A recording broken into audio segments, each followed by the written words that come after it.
Have you ever stared at a report, maybe the dashboard you rely on, and just felt like the data wasn't quite telling you everything? You know, you see the bars, the lines, sure, but you still have to really dig to find the real story, to spot that critical trend maybe. Or just find a simple average. It feels like the data is kind of whispering, but you need it to actually, speak clearly. Well, today on the deep dive, we're getting right into that. How to go beyond those basic static charts and really unlock some advanced customization. We're going to explore transforming standard charts into, well, dynamic intelligent tools, things tailored precisely to what you need to see. Our sources for this are packed with really practical, hands-on examples using JavaScript to basically supercharge charts. We're talking calculating new data points right there in the chart, making visual elements react to their own values, that kind of thing. So our mission for you today is hopefully to spark a few aha moments, show you just how adaptable your data visualizations can actually be. Get ready to maybe rethink how your charts can really serve you.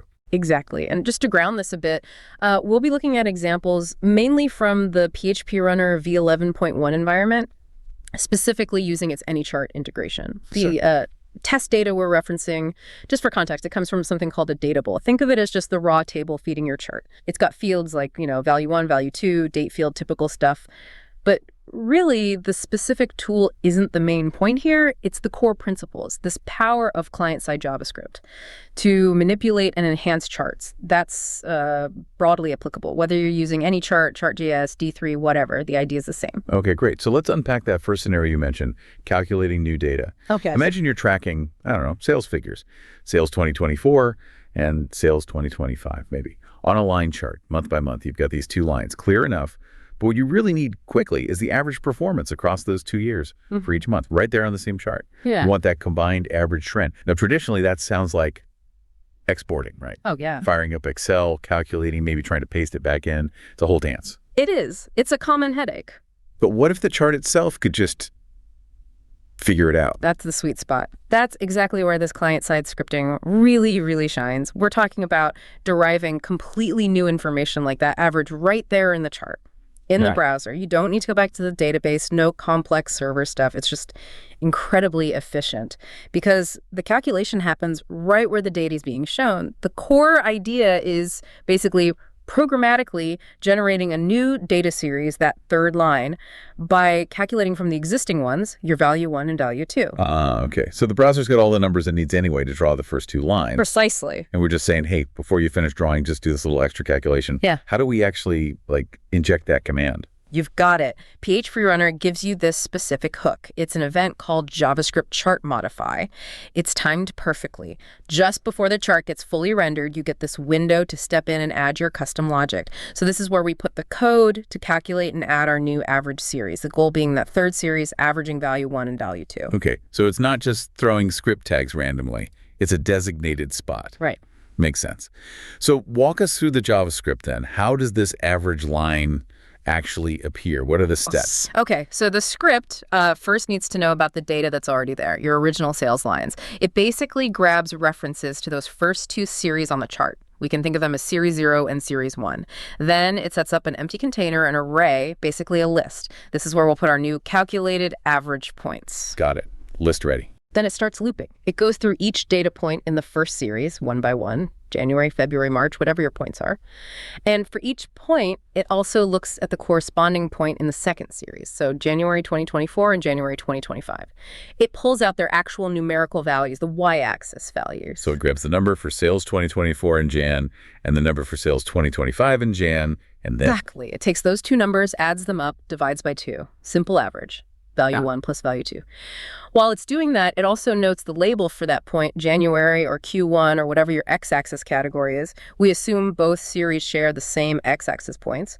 Then it pairs up that label, say January, with the calculated average value. That's one new data point, and it adds that new point label average value to our list. It just keeps doing that for February, March, all the way through until it has this complete list of average values for every single point. That's exactly right. Once it's looped through everything and built that full list of average points, the next step is surprisingly simple. We just tell the chart, add series, and we hand it our new list of data points. AnyChart is smart enough to see that data and plot it as a new line. And then, just for clarity, we tweak it a bit. We tell the new series to show its labels true, so you actually see the average numbers on the chart. And critically, we give it a clear name, like name average value. That shows up in the legend so everyone knows what that new line is. Wow. Okay, so what this means for you, the listener, is just a huge jump in efficiency, right? Imagine closing out a quarter. Instead of spending, I don't know, an hour exporting, calculating averages across different lines, that crucial average line just shows up instantly, giving you immediate context. No more spreadsheet gymnastics. It's about getting deeper insight faster with way less effort. Lets you focus on what the data says, not wrestling with how to make it say it. It really is like an analytical shortcut. Yeah. That's fantastic for adding new calculated data. Yeah. But let's switch gears a bit. What about making the existing data more dynamic, making it sort of pop out when it hits certain levels? Right. Like, hey, this number is way too low, or uh-oh, this budget item just went red. Can charts do more than just sit there passively? Can they react? Absolutely. And that's arguably just as powerful. Beyond adding new data, we can make charts way more intuitive, more actionable by dynamically changing how they look based on the values themselves. Think of it as giving your chart a built-in highlighter or maybe an alarm system. It helps you spot trends, outliers, critical points instantly without needing to scan every single number. The chart does some of that initial filtering for you. Okay, so we're talking conditional formatting. I get that, like in spreadsheets, but right on the chart. So if a bar in a bar chart gets above a target, maybe it turns green. If it's way under, it turns red automatically. Precisely that, yeah. So for this next example, let's imagine a bar chart. Our goal is simple. Change the bar colors based on their value. And maybe format the labels nicely too, like currency. The logic we'll use is pretty straightforward. If a bar's value is, say, greater than 10, let's make it red, danger zone. If its value is 5 or less, make it green, looking good. And for anything else, between 5 and 10, just let it keep its default color, maybe a standard blue. And again, where does this happen? Right back in that same JavaScript chartModify event. It's our go-to spot for these tweaks. This sounds incredibly useful, especially for dashboards, right? Like a quick visual health check. So how do we tell the chart, apply these color rules to every bar based on its own value? Yeah, it's quite neat how it works. It uses something called a coloring function. First, again, we get a reference to the data series. We want to change our bar chart series. Now, instead of just giving it one fixed color, like series.fill blue, we tell it to use a custom function to decide the color. We pass this special coloring function to both series.fill, that's for the main color of the bar, and also series.stroke for the border. Then any chart does the heavy lifting. For every single bar it's about to draw, it runs our coloring function. Okay, wait, so the chart itself goes, okay, drawing this bar now, let me ask the coloring function what color I should be based on my specific value. That's a perfect way to think about it, yes. Inside that coloring function you write, there's a special keyword, this dot value. You can think of it as the bar asking itself, okay, what's my number? And that this dot value is key because it lets the function make a decision just for that specific bar.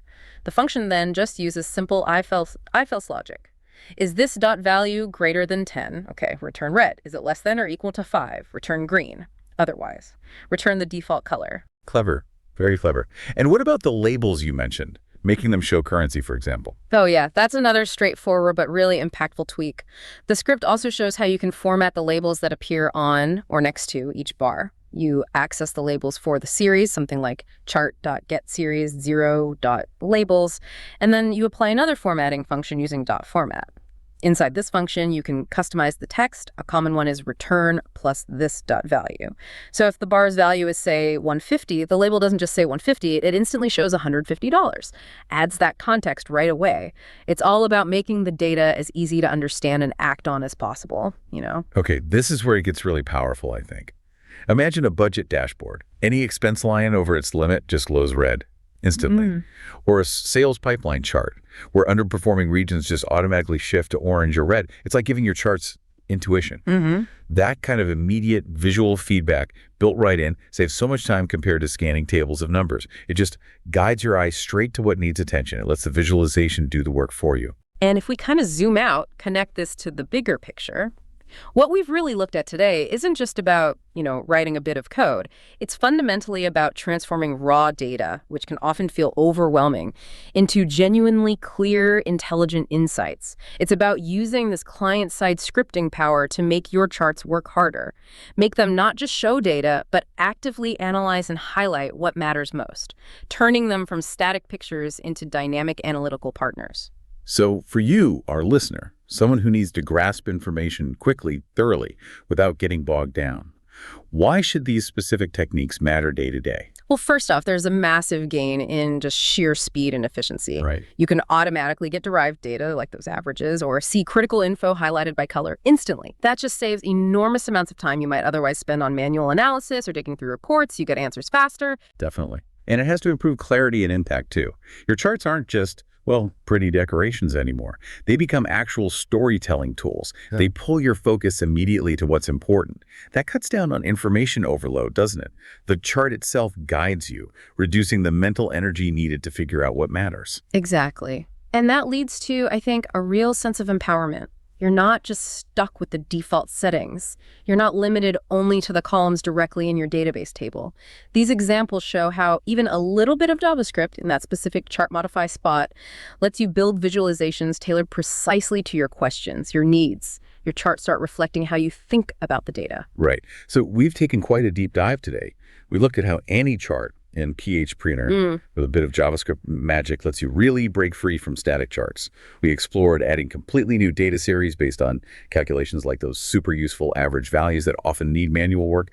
And then we saw how to make charts visually smarter, using conditional colors and custom labels to make them dynamic, responsive, and really speak to you. And, this really brings up a fascinating question, doesn't it? If you can make your charts calculate new data on the fly and change how they look to flag important stuff, what other hidden stories, what other crucial insights are sitting there in your existing data? Insights you could unlock just by asking the chart to show you in a slightly different, more intelligent way. That's a great thought to leave with. Think about that. How could it change the way you interact with your data? Make it more of an active partner? What kinds of custom calculations or visual cues would make your charts truly speak volumes? Something to ponder. Until next time, keep exploring those deep dives into knowledge.